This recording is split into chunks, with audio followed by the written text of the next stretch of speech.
Sanırım çıkmışsın yola, uzun huysuz bir mola. Vermişsin söyledi.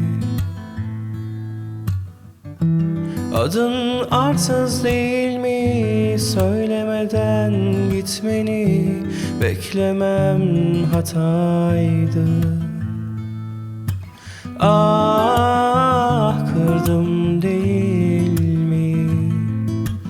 Ah hissetmedim seni. Ah burada bitsin.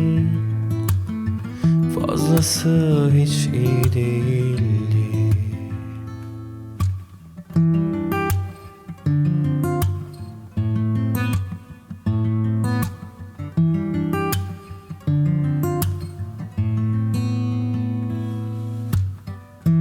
Sanırım çıkmışsın yola, uzun huysuz bir mola.